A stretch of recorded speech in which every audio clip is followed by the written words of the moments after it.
You have been carrying more than you admit.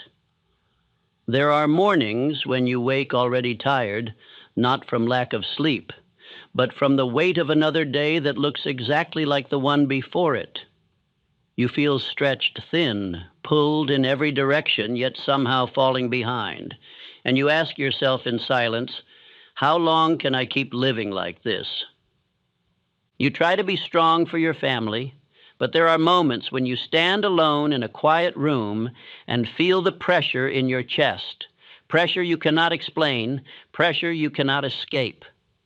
You wonder why your problems keep piling up faster than your strength can grow.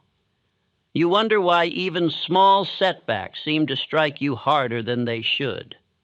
At times you feel ashamed of how easily life overwhelms you. You were not supposed to be this tired, this worried, this uncertain. You were supposed to be further ahead by now. You were supposed to have more money saved, more doors open, more pride in what you've built. Instead, you feel trapped inside a life you promised yourself you would outgrow. You look at your family and try to hide the storm inside you. You don't want them to see you worried, afraid, or defeated, and yet they sense it. Your partner sees it in your eyes before you speak. Your children notice the heaviness in your voice even when you smile. They do not say it, but they feel when the foundation of the home is trembling. And perhaps the deepest pain is this: the problems you face are starting to shape the way you think. You catch yourself expecting disappointment. You brace for setbacks before they arrive. You fear that one more hardship might be enough to break you. A man can endure much, but he cannot endure forever without rising. If this is how you feel, then hear me well. You are not weak. You are simply standing too low. And when a man stands low, even the smallest problems strike him like giants. But when he rises, truly rises, he looks back and wonders how those same problems ever frightened him at all. This speech is for the man who is tired of being struck from every direction, the man who is tired of waking up already behind, the man who looks at his life and whispers, "There must be more than this," the man who is ready to climb to a height where nothing, no fear, no doubt, no setback, can touch him. I have studied such men. I have walked beside them in their lowest moments and their greatest victories. I have seen clerks rise to command industries. I have seen laborers rise to wealth. I have seen men who once trembled at their problems rise so high that those same problems became nothing but distant memories. But they did not rise by chance. They rose by law. And that law, once understood, can lift any man who obeys it. It lifted Andrew Carnegie from poverty. It lifted Charles Schwab from obscurity. It lifted Henry Ford from exhaustion and ridicule. And it can lift you, no matter how heavy your present burdens feel. Before I reveal this law, I want you to imagine something small yet powerful. Imagine waking one morning without dread. Imagine walking through your home with calm authority instead of tension. Imagine your partner looking at you with pride instead of concern. Imagine your children seeing strength in your posture, not strain. Imagine facing the same problems you have now, yet feeling untouched by them. Imagine seeing them from such a height that they no longer threaten your peace, your confidence, or your future. This is not wishful thinking. This is the natural consequence of rising. But you cannot rise halfway. You cannot rise casually. You cannot rise while clinging to your old fears, your old doubts, your old habits. You must rise fully, decisively, so completely that the world can no longer treat you as the man you used to be. That is why you must listen closely. If you drift while I speak, you will miss the very principle that breaks the chains around your mind. If you skip even a single minute, you will miss the law that separated the weak from the powerful, the defeated from the invincible. Understand this: rising is not about solving all your problems. It is about becoming so strong that your problems lose their power. When a man rises high enough, confusion becomes clarity, fear becomes faith, setbacks become lessons, and obstacles become stepping stones. Picture your future self, 5 years, 3 years, even 1 year from now, standing tall, unshaken, unmoved by the troubles that once crushed you. Picture the day you look back on your old problems and laugh, not because they were small, but because you became massive. Picture the faces of those around you. Your partner watching with quiet awe as you walk into rooms with calm certainty. Your children learning courage by watching your example. Your friends noticing that something in you has changed, your voice firmer, your eyes clearer, your presence stronger.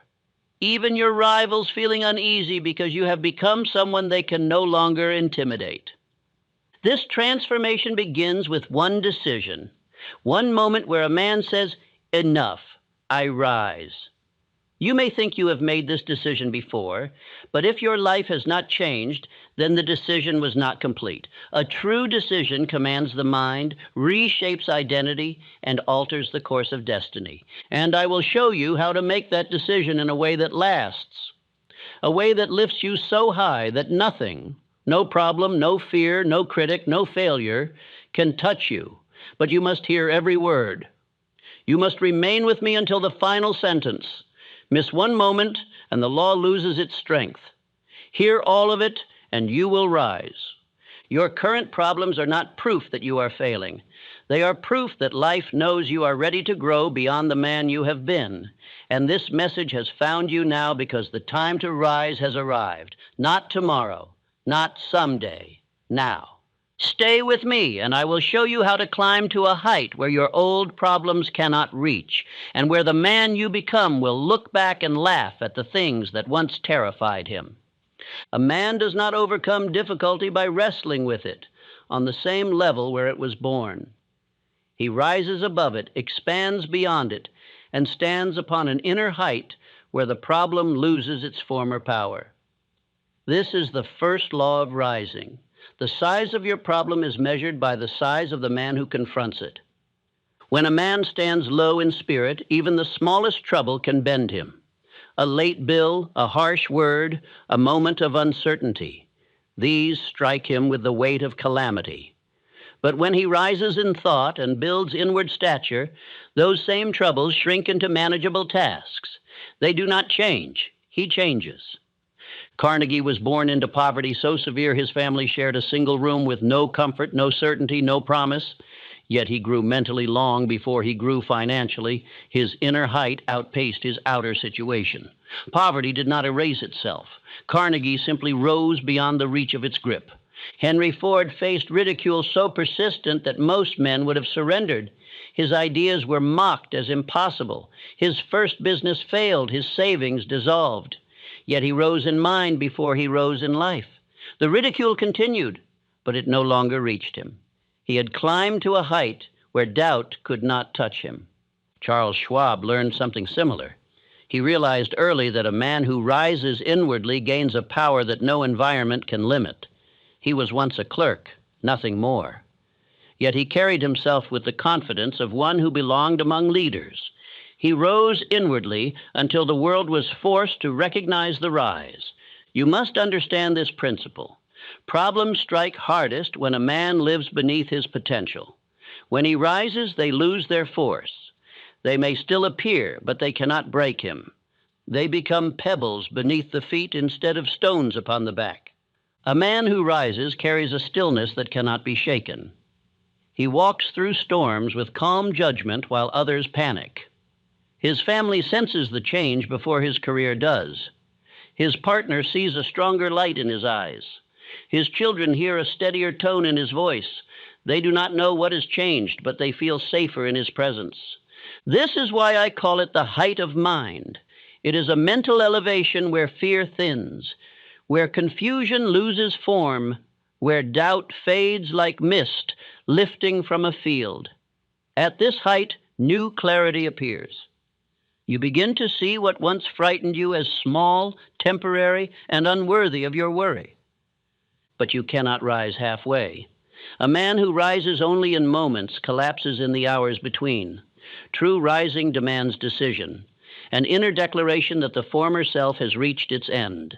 A man must say to himself, I refuse to remain small. I refuse to bow to burdens. I rise. Decision creates clarity. Clarity shapes identity. Identity commands action. Action produces elevation. This is the inner elevation method, a sequence followed by every man who outgrew his problems and rose into authority. The first stage is awakening. A man becomes aware that his present stature is too small for the life he desires. There is a discomfort inside him, a pressure pushing outward, telling him he must grow. At this stage, he does not yet rise, but he understands he must.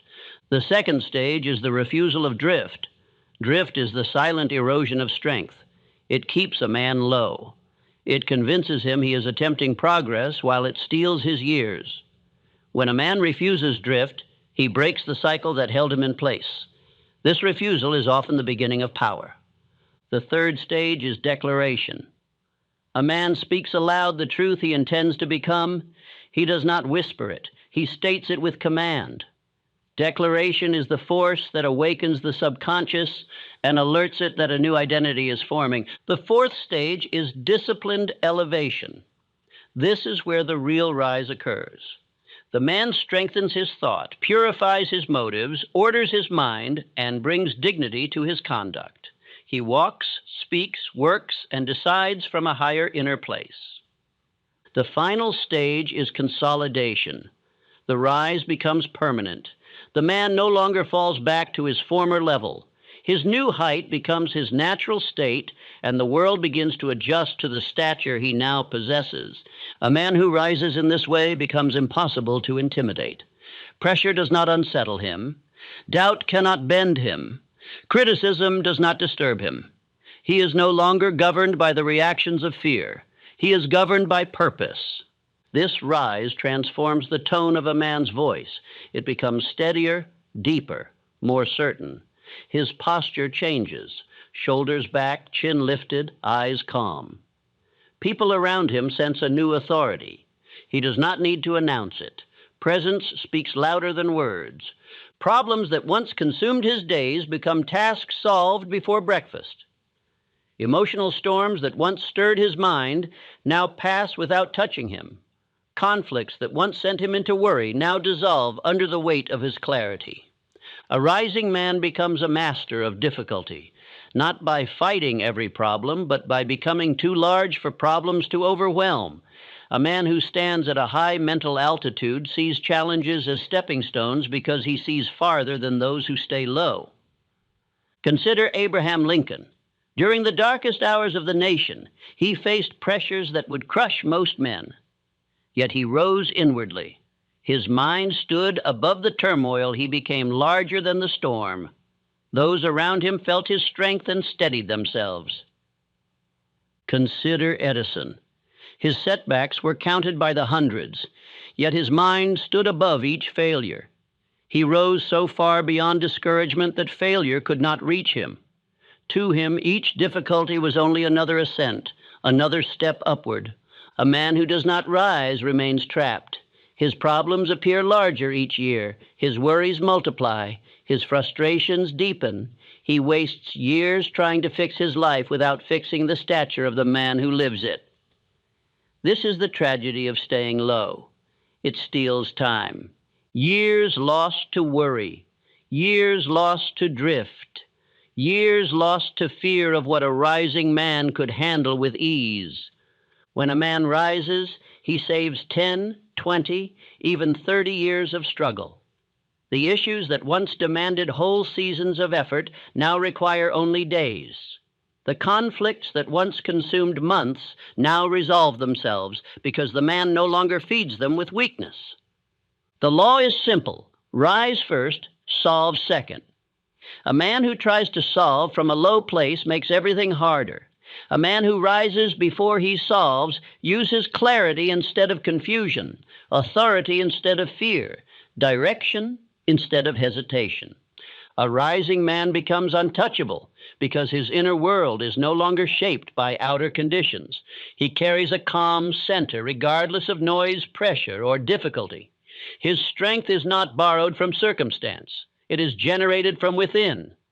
A man who rises looks back on his former problems and feels almost embarrassed by how much they once frightened him. Not because those problems were small, but because he has become larger. He laughs, not at the hardship, but at his former self. He sees how far he has climbed and understands that fear belonged to a smaller man he no longer is. This is the transformation waiting for you. You need not change your entire life today. You need only rise 1 inch in thought, 1 inch in dignity, 1 inch in decision. Those inches compound. They become feet, then yards, then heights unimaginable to the man you were. And when you rise far enough, nothing, absolutely nothing, can touch you. Affirm this now. I rise in spirit, and nothing can touch me. Strength does not come from muscle, nor from fortune, nor from favorable conditions. It comes from the will of a man who decides he will not bend. When a man carries such will, life itself adjusts to him. Pressure may surround him, but it cannot enter him. Storms may rise, but they cannot disturb his inner stillness. A steady man is not born. He is built. He forges himself in silence, in discipline, in the hours when the world is busy collapsing under its own noise. While others scatter at the first sign of difficulty, he gathers himself tighter. His power grows not from struggle, but from composure. This is the principle of inner steel. It is the quiet strength that holds a man upright when circumstances try to push him to the ground.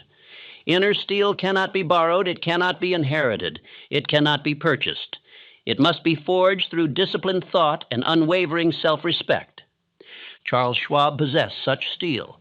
He began as a clerk, earning no privilege and commanding no authority. Yet he walked with a calm confidence that unsettled men far above him in rank. They sensed something in him they could not explain, a steadiness that signaled future leadership. Long before he rose in position, he rose in composure. Abraham Lincoln demonstrated inner steel during the nation's most perilous years. While the country fractured and advisors trembled, Lincoln remained steady. His voice held a controlled gravity. His posture conveyed quiet strength. His inner calm steadied an entire nation. Men follow those who remain unbroken under pressure. John D. Rockefeller faced storms that would have destroyed ordinary men. During the national financial panic, when banks fell and businessmen collapsed into fear, Rockefeller walked the streets with calm eyes. He evaluated, calculated, and acted with serene precision. Panic could not enter him. His steadiness became a fortress. This same steadiness is available to any man who chooses to discipline his will. It is built intentionally. It begins with the decision to no longer be governed by fear. A man must declare that his will, not his worry, will direct his days. The transformation begins internally. Before the voice steadies, the thought steadies. Before the posture strengthens, the conviction strengthens. Before the man appears strong to the world, he becomes strong to himself. A man who is steady holds 3 anchors within him: self-respect, disciplined will, and accurate thinking. Self-respect is the foundation. A man cannot be steady if he speaks to himself as though he were weak, incapable, or doomed. He must honor his own potential. He must look at his life and say, I am worthy of stability. I am worthy of command. Disciplined will is the second anchor. It is the ability to act in alignment with his decisions, even when fear presses upon him. The steady man does not collapse when difficulty arrives. He holds his course. He does not rush, react, or retreat. He moves with purpose. Accurate thinking is the third anchor.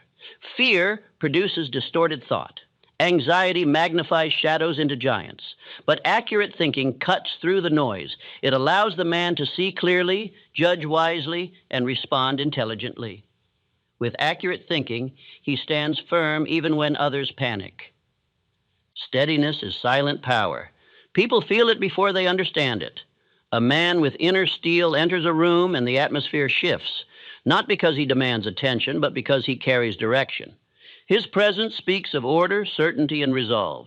Your family will feel this change first. Your partner will notice that your reactions are calmer. Your tone becomes deeper, slower, more deliberate.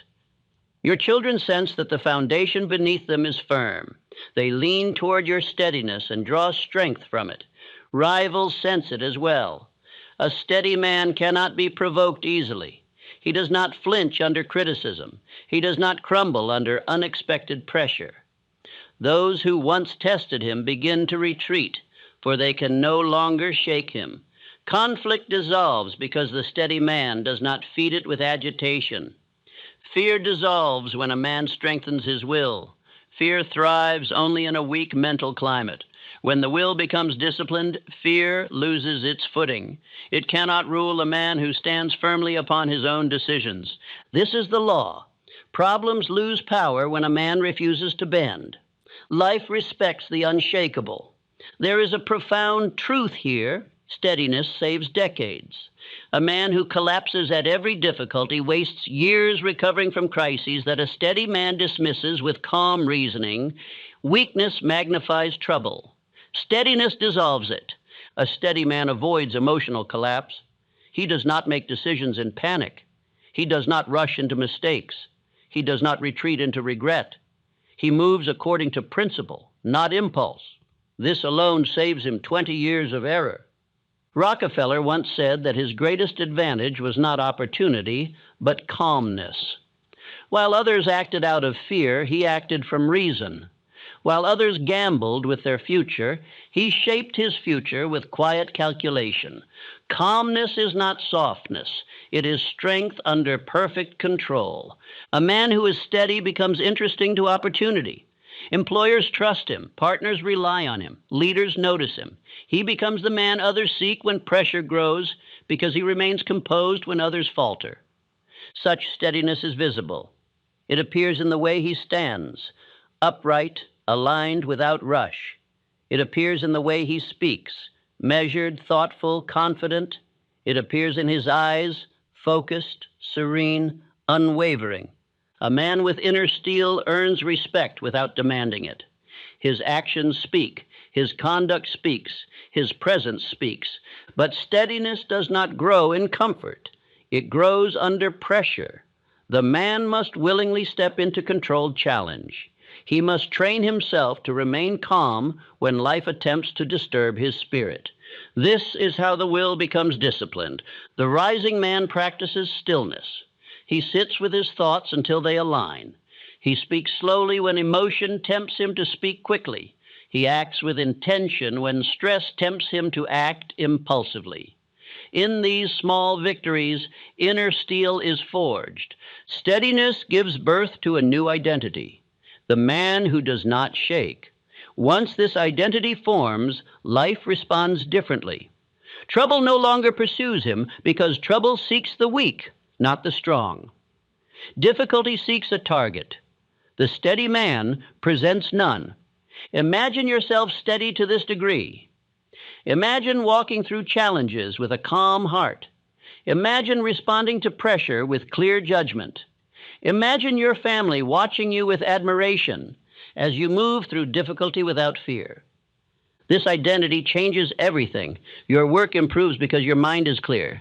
Your decisions strengthen because your emotions are anchored. Your future opens because others trust you. Your home stabilizes because you become the stable center. A steady man becomes the axis around which order forms. People gather around him because he gives certainty in a world full of unstable men. They rely on him because his conduct is consistent. They respect him because he carries authority without arrogance. Fear cannot root itself in such a man. Doubt cannot hold on to his mind. Anxiety cannot lower his strength. He does not react to conditions. He governs them through ordered thought. When a man becomes steady, a transformation unfolds quietly within him. He becomes larger in spirit. He rises in dignity. He gains a weight of presence that cannot be shaken by circumstance. Steadiness is not merely emotional maturity. It is power in its purest form. It is the force that separates a man who is ruled by his life from the man who governs his life. Affirm this truth: my will is steady, therefore life cannot shake me. A man cannot fight his way out of every difficulty. Some battles are won not by force, but by altitude. When a man rises high enough in thought, the problem that once terrified him becomes too small to threaten him. The mind must climb before the life can climb. This is the beginning of mental ascension. Mental ascension is not mystery, it is discipline. It is the act of lifting your inner viewpoint above the region where fear, doubt, and confusion reside. The lower region of the mind is crowded with old worries, past failures, and weak habits. A man remains trapped there until he learns to rise deliberately. To ascend in mind is to climb to a clearer air where thought is sharp, will is strong, and judgment is unclouded. From this height, the world looks different. Pressure becomes manageable. Setbacks become signals. Uncertainty becomes direction. Everything changes when the viewpoint rises. Few men ever rise because they believe they must first escape their problems. But the wise man escapes not by running outward, but by climbing inward. He rises until the problem remains below him. No fear can reach the man who has climbed above it. No difficulty can overwhelm a mind that stands higher than its troubles.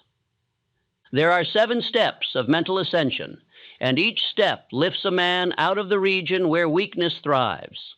These steps are not complicated. They are not beyond the reach of any earnest man. They require only discipline and repetition. Step 1. Break the lower thought pattern. A man cannot rise while allowing the same thoughts that weakened him to circulate without resistance. He must interrupt the lower rhythm. He must catch the fear as it enters, name it, and refuse it. Space 1. Interruption of doubt is a victory. One victory begins the climb.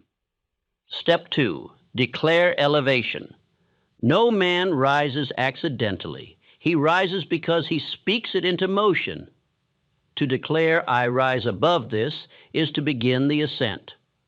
A spoken declaration imprints itself upon the subconscious, and the subconscious begins to support the upward direction. Words are ladders when spoken with conviction.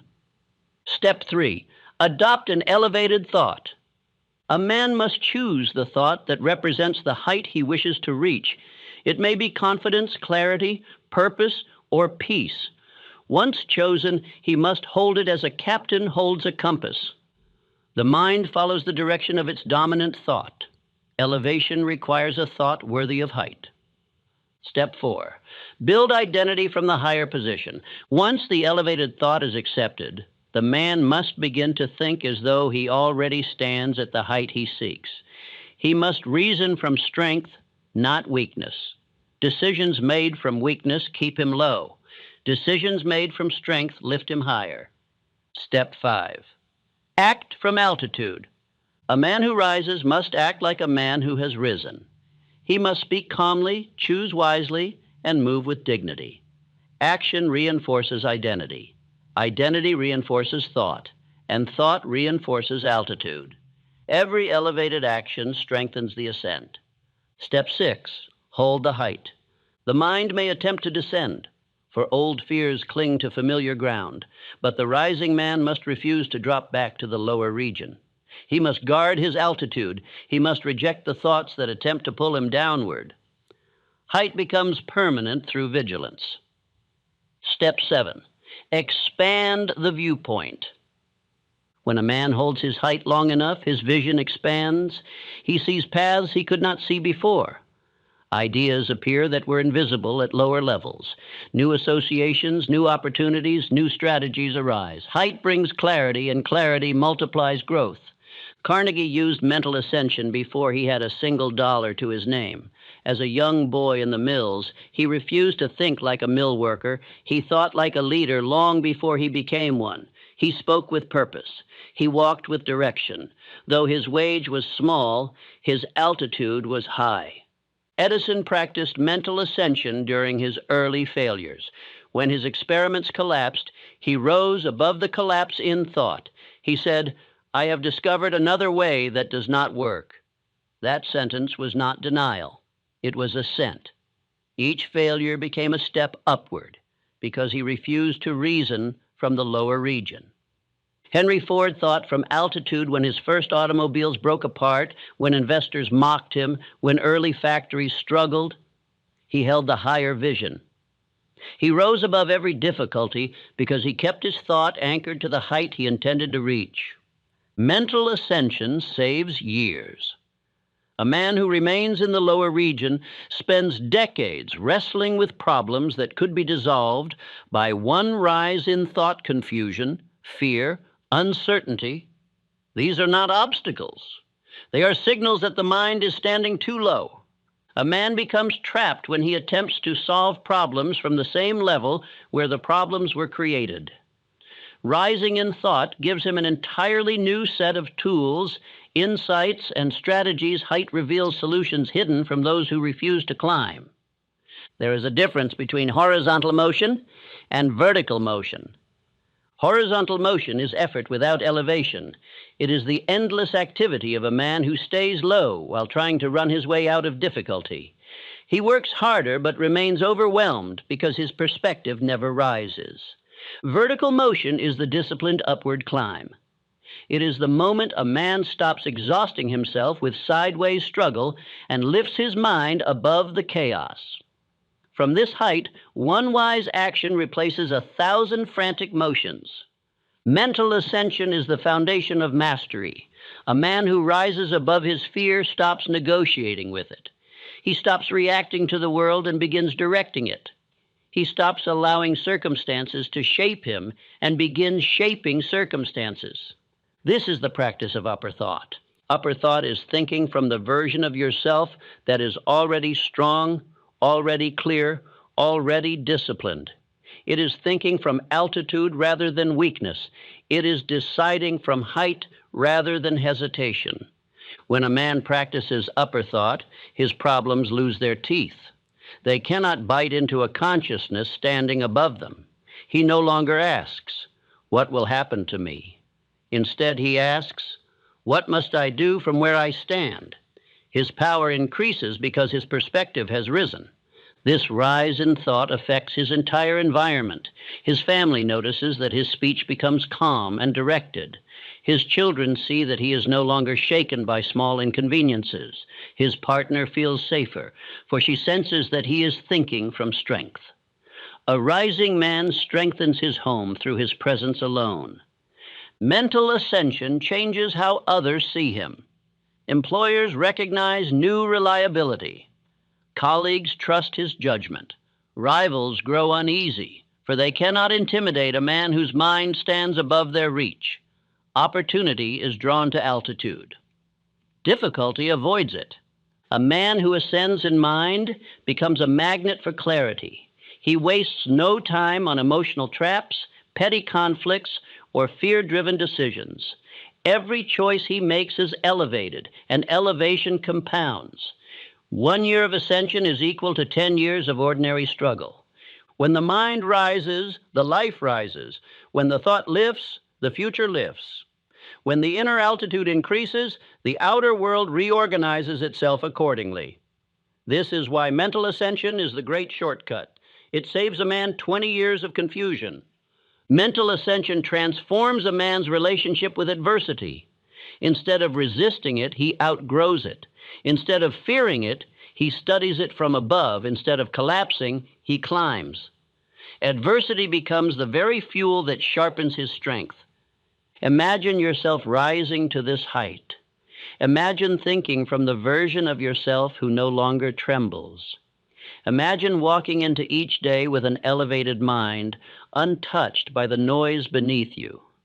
Imagine the freedom of feeling stronger than any problem that approaches. Affirm this truth. My mind climbs higher each day, therefore I outgrow every obstacle. A man may change his habits and still remain weak. He may change his schedule and still remain doubtful. He may change his surroundings and still remain fragile. For no change is lasting until the man changes the identity from which he thinks, decides, and acts. Identity is destiny.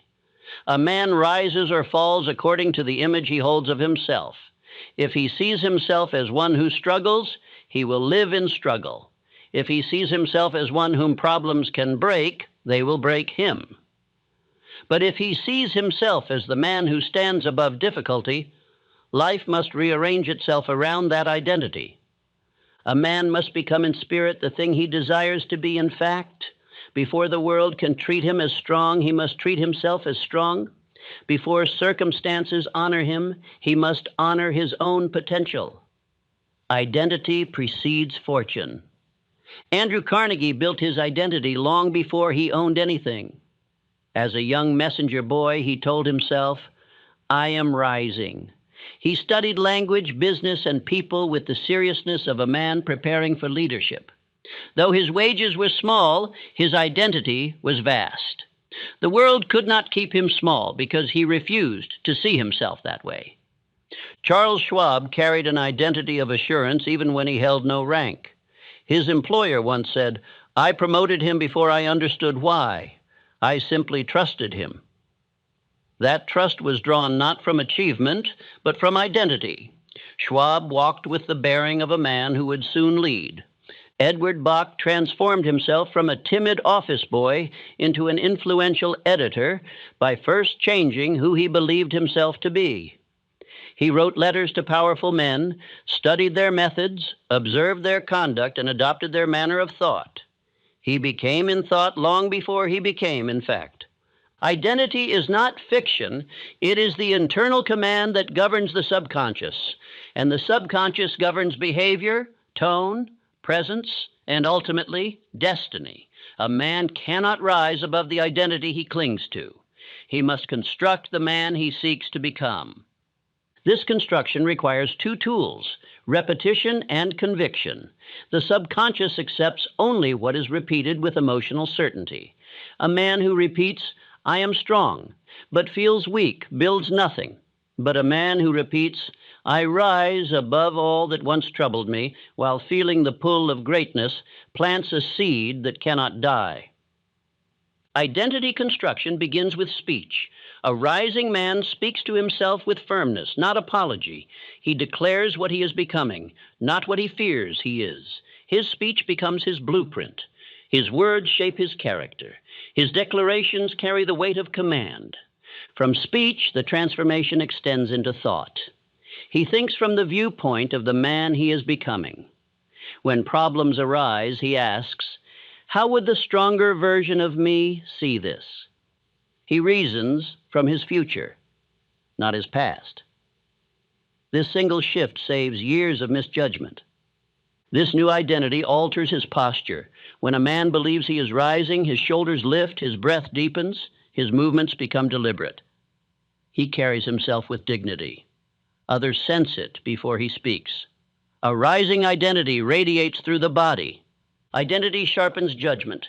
The old identity was reactive, emotional, unstable. The new identity is deliberate, calm, and clear. Decisions become easier because the man knows who he is becoming. Choices align with purpose, not with fear. Identity changes the company he keeps. Weak identities attract weak associations. Strong identities attract strong ones. As the man rises, he becomes uncomfortable among the faint-hearted. He seeks those who think boldly, act decisively, and carry themselves with authority. Identity attracts opportunity.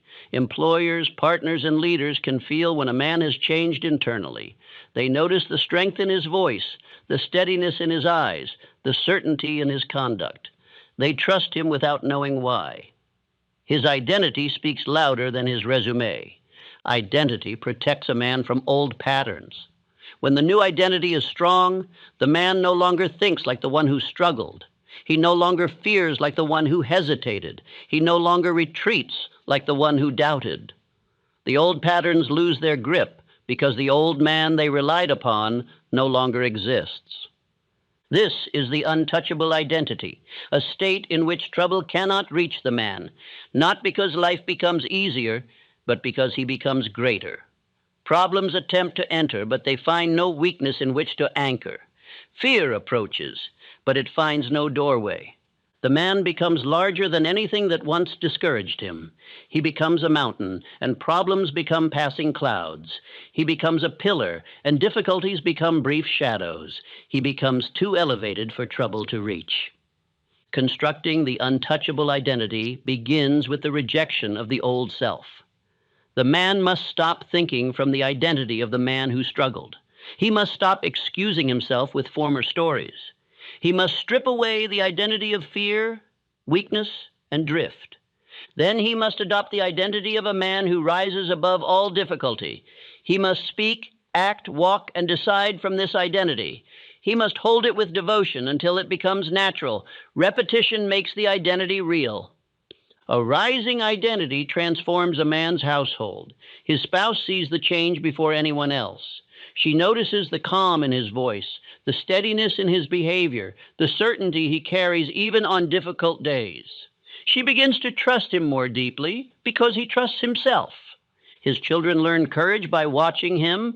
They see their father standing firm, thinking clearly, facing problems with strength.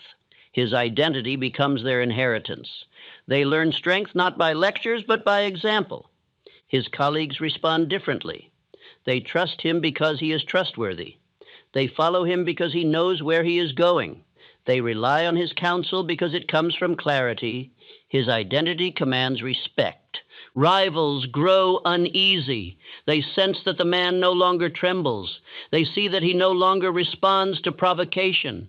They feel the weight of his rising spirit. They realize he is no longer vulnerable.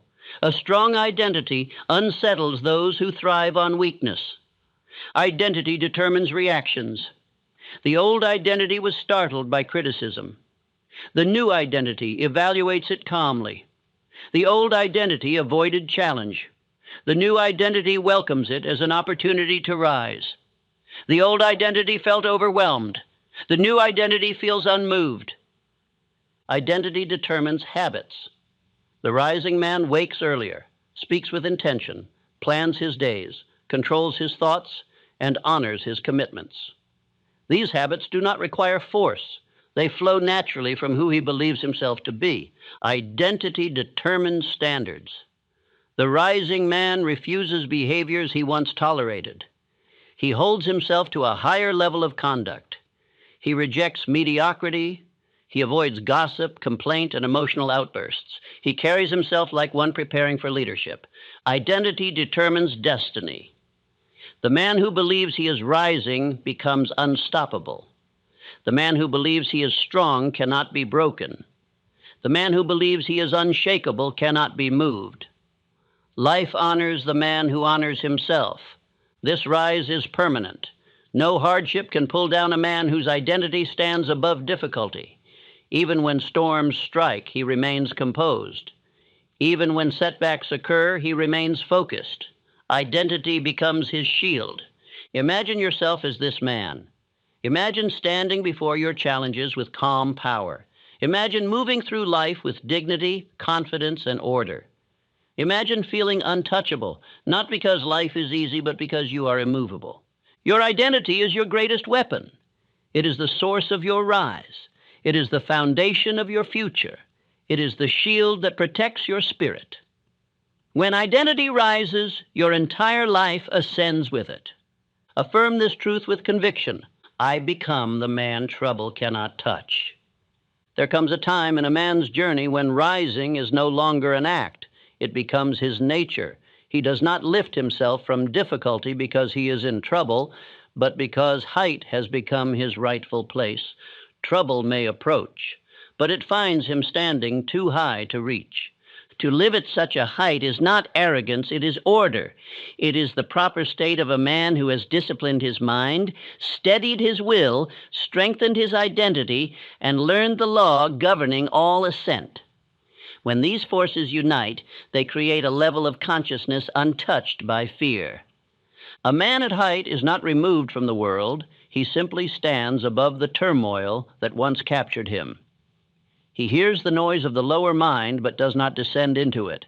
He sees the storms forming on the horizon, but does not fear their arrival. His thought remains calm, his spirit remains steady, and his decisions remain directed. This state is what I call dominant height, a level of inner elevation so firm that life cannot pull the man downward. The man becomes the fixed point in his world. Circumstances revolve around him, not over him. He becomes the axis upon which his environment turns. To reach dominant height is rare, but to maintain it is rarer still. Most men climb once, collapse, climb again, collapse again. They rise occasionally, but live mostly in descent. They do not understand that height must be protected by discipline. Dominant height is built upon three practices: high-level thought, daily purpose declaration, and evening correction. These practices are the pillars that keep a man above the region where fear operates. High-level thought each morning lifts the mind before the day attempts to push it down. A rising man does not wait for the world to tell him how to feel. He declares his posture before events can shape him. He wakes with a clear intention. I stand above whatever the day brings. This morning elevation gives him a view of his life from strength, not from weakness. He sees opportunities quickly. He senses misdirection early. He chooses wisely because he sees clearly. Height sharpens judgment. The second pillar is daily purpose declaration. A man who rises must give his mind a direction each day. He must speak aloud the purpose that governs his life. Purpose becomes his compass. Without it, even a strong man drifts downward. Purpose declaration is not mere recitation. It is the reaffirmation of identity. It tells the subconscious, I know who I am and I know where I am going. This declaration keeps the mind fixed at altitude. The third pillar is evening correction, the practice of reviewing the day without guilt, without shame, without emotional collapse. The rising man examines his conduct with accuracy. He does not hide from his weaknesses, he strengthens them. He does not condemn his errors, he corrects them. Evening correction keeps the man aligned. It prevents dissent. It ensures that each day ends with improvement rather than regret. In 5 years, this practice alone can elevate a man beyond anything he imagines. Consider how these practices shaped history. Lincoln maintained height through deliberate stillness. Even in the midst of war, he sought quiet moments to steady his spirit. That stillness kept him operating from altitude. Without it, the pressures of the nation would have crushed him. Rockefeller practiced mental altitude during the darkest financial terrors. While men panicked, he stood above the panic. He made decisions not from fear, but from calm reasoning. That height turned crises into opportunities. Henry Ford remained at altitude despite ridicule, failure, and opposition. He saw his future long before it existed. When others doubted him, he held the high viewpoint. Height gave him patience. Patience gave him triumph. To live at height is to look upon difficulty from a superior position. The problem does not change, but the man does. When the man becomes larger, the problem becomes smaller. When the man stands higher, the problem stands lower. Height gives a man immunity to discouragement. Discouragement only grips a man who stands close enough for its hands to reach him.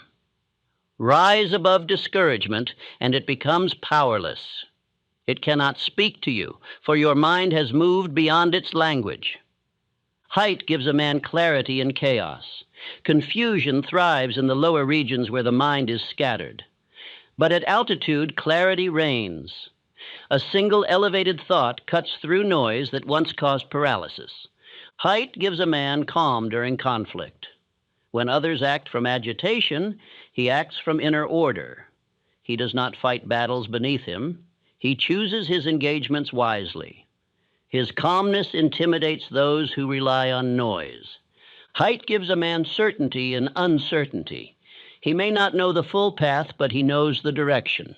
He may not see every step, but he sees the summit. Certainty is not the absence of mystery. It is the presence of direction. Height gives a man power over his environment. Weak men are shaped by surroundings. Strong men shape their surroundings. At altitude, he becomes the influence rather than being influenced. Most important of all, height gives a man freedom from old fears. Fear resides below. It cannot cling to a man who no longer stands near it. When the man rises high enough, fear falls away like a garment no longer worn. To stay at height, a man must protect his mind from 4 sources of dissent: lower emotions, lower associations, lower speech, and lower habits. Lower emotions, fear, envy, resentment, pull the mind downward. The rising man meets these emotions with accuracy. He observes them without surrender. He holds his altitude by refusing to be ruled by the lower climate. Lower associations, men who complain, gossip, or drift, attempt to pull him down through their influence. He must choose his company wisely. A rising man cannot remain long among those who refuse to rise. Lower speech weakens identity. A man who speaks of limitation is building his own chains. His words must match the height he seeks. He must speak with calm certainty, not gloom or doubt. Lower habits drain strength. Late rising, idle distraction, scattered focus. These habits keep a man low. At height, habits must support elevation. Discipline becomes nourishment for the spirit. Living at height transforms the home. A man at height rarely raises his voice because his authority is calm. His spouse feels safer because the man is steady. His children grow stronger because they learn by witnessing strength. The atmosphere of the home lifts because the foundation has risen. Living at height transforms work. Assignments that once felt overwhelming become manageable. Conflict becomes opportunity. Pressure becomes fuel. The rising man becomes the one others rely on. His influence expands because his clarity is uncommon. Living at height transforms finances. A mind at altitude makes fewer mistakes. It sees long-term gain instead of short-term escape. It invests wisely. It avoids impulsive decisions. Wealth grows naturally when the mind is not cluttered by fear. Living at height transforms self-respect. The rising man looks in the mirror and sees someone he can follow. He sees dignity. He sees direction. He sees a man growing beyond his former limitations. Self-respect becomes the engine of further ascent. The man at height does not mock his past self. He honors the struggle that brought him here. But he does laugh at the fears that once dominated him, not because the fears were foolish, but because he has become so strong that they now appear small. At height, the world treats him differently. His presence commands attention without effort. His words carry weight without force. His conduct inspires quiet respect.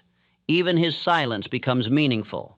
Trouble that once crushed him now bounces off him harmlessly. Criticism that once discouraged him now teaches him.